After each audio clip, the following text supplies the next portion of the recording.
BJP ने 2024 के लोकसभा चुनाव के लिए मौजूदा 303 आंकड़े से आगे जाने का लक्ष्य रखा है। इसके लिए सबसे पहले बीजेपी अपने मौजूदा सांसदों की सीटों और उनके परफॉर्मेंस पर ध्यान दे रही है। सभी सांसदों की सीटों से विभिन्न तरह की जानकारियां जुटाई जा रही हैं और उसी आधार पर रिपोर्ट कार्ड भी तैयार किया जा रहा है। हर लोकसभा क्षेत्र में सांसदों के कार्य और उनकी लोकप्रियता को आंका जा रहा है और इसी कड़ी में पार्टी का ध्यान सबसे ज्यादा यूपी से आने वाले 80 लोकसभा सीटों पर है। पार्टी इन सभी सीटों पर जीत हासिल करना चाहती है। 2019 के चुनाव में बीजेपी को कड़ी टक्कर देने के लिए यूपी में अखिलेश और मायावती साथ आए थे, लेकिन बीजेपी के समीकरण के आगे विपक्षी दलों के सारे दांव पेच फेल हो गए। इस चुनाव में बीजेपी ने 78 सीटों पर चुनाव लड़ा था, जिसमें पार्टी को 62 सीटों पर कामयाबी मिली थी।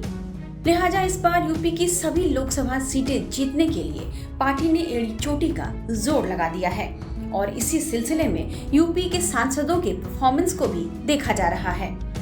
यूपी के सांसदों का रिपोर्ट कार्ड ही यह तय करेगा कि 2024 के चुनाव में वे टिकट पाने की उम्मीदवारी रखते हैं या नहीं।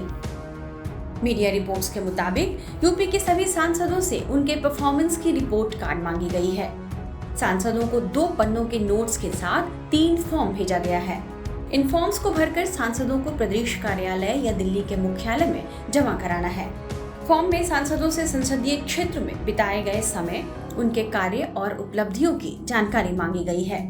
मीडिया रिपोर्ट्स के मुताबिक सांसदों को अपनी लोकसभा में 100 सोशल मीडिया इन्फ्लुएंसर्स की भी लिस्ट भेजने को कहा गया है, जो बीजेपी के पक्ष में या उनके खिलाफ या फिर तटस्थ होकर लिखते हैं।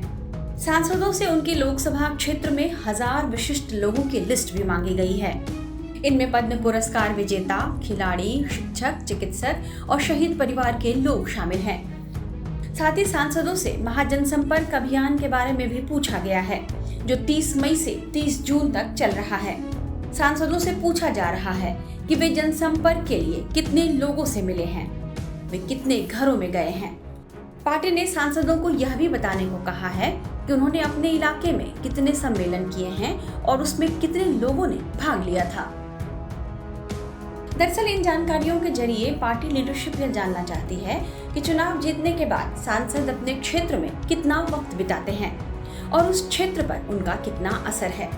कुछ महीने पहले हुए बीजेपी संसदीय दल की बैठक में पीएम मोदी सांसदों को ज्यादा समय तक अपने क्षेत्र में रहने की हिदायत दे चुके हैं।